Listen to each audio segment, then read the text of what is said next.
ৰাজ্যত কা বিৰোধী প্ৰতিবাদী কাৰ্যসূচী অব্যাহত ৰাখিছে বিভিন্ন দল সংগঠনে।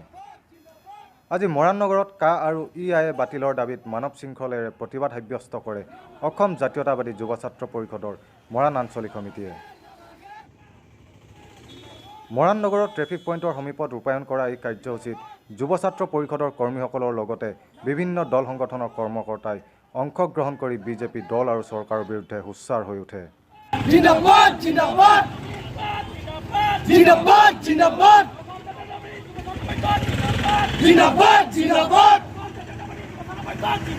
বিজেপি দাদাগি হুঁচিয়াৰ হুঁচিয়াৰ হুঁচিয়াৰ আৰএছএছ হুঁচিয়াৰ দাদাগি নচলিব নচলিব নচলিব আৰএছএছ হুঁচিয়াৰ হুঁচিয়াৰ হুঁচিয়াৰ আৰএছএছ হুঁচিয়াৰ হুঁচিয়াৰ হুঁচিয়াৰ নাগৰিকত্ব সংশোধনী আইন লগতে EIA আমি অসম জাতীয়তাবাদী যুৱ ছাত্ৰ পৰিষদে এই আইন দুখন আমি বিৰোধিতা কৰিছোঁ। অসম চৰকাৰ আৰু কেন্দ্ৰীয় চৰকাৰ আমি জনাই দিব বিচাৰিছোঁ যে এই আইন দুখন অতি সোনকালে বাতিল কৰক, নহ'লে অসম জাতীয়তাবাদী যুৱ ছাত্ৰ পৰিষদে সমগ্ৰ অসমৰ ৰাইজক লৈ এই আইনখনৰ বিৰুদ্ধে আমি তীব্ৰ প্ৰতিবাদ কৰি যাম বুলি আমি ইতিমধ্যে আমাৰ কাৰ্যসূচী আৰম্ভ কৰিছোঁ।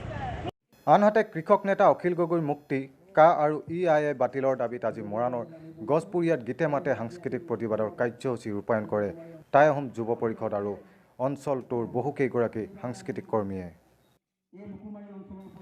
পৰিষদৰ লোকমাই আঞ্চলিক সমিতিৰ উদ্যোগত মৰাণৰ গছপুৰীয়া ডিমৌ কিনাৰ গাঁৱত আজি ৰূপায়ণ কৰা এই অগতানুগতিক প্ৰতিবাদী কাৰ্যসূচীত জনপ্ৰিয় কণ্ঠশিল্পী অতুল ৰঞ্জনৰ লগতে কেইবাগৰাকী কণ্ঠশিল্পীয়ে গীত পৰিৱেশন কৰি নাগৰিকত্ব সংশোধনী আইনৰ বিৰুদ্ধে প্ৰতিবাদ জনায়।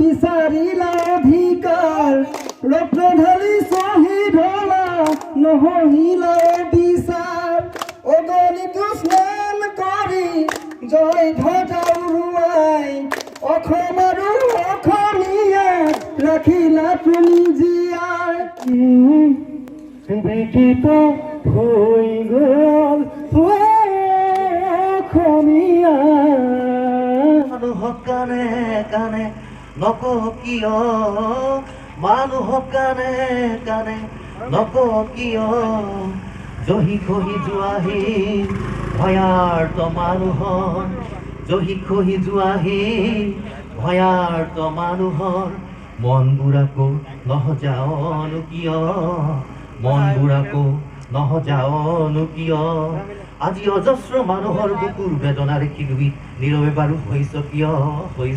লগতে কৃষক নেতা অখিল গগৈক শীঘ্ৰেই মুক্তিৰ দাবী জনায় প্ৰতিবাদীসকলে। সংগঠনটোৰ মৰাণ মহকুমা সমিতিৰ কেইবাগৰাকী বিষয়ববীয়াৰ লগতে ডিমৌকিনাৰ গাঁৱৰ জীয়ৰী বোৱাৰী বয়োজ্যেষ্ঠসকলেও এই প্ৰতিবাদী কাৰ্যসূচীত অংশগ্ৰহণ কৰি বিজেপি চৰকাৰৰ বিৰুদ্ধে হুঁচাৰ হৈ উঠে। ৰখাৰ বাবে তেওঁলোকে বহুকেইজন কা বিৰোধী নেতাক ইতিমধ্যে মুকলি কৰি দিবলৈ আগবাঢ়িলে।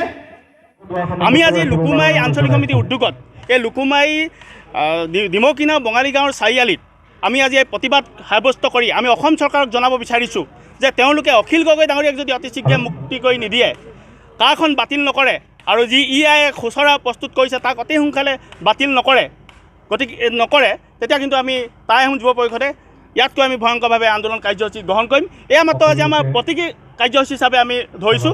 আজি আমি ইয়াত ৰাইজক আমি সজাগ কৰিছোঁ।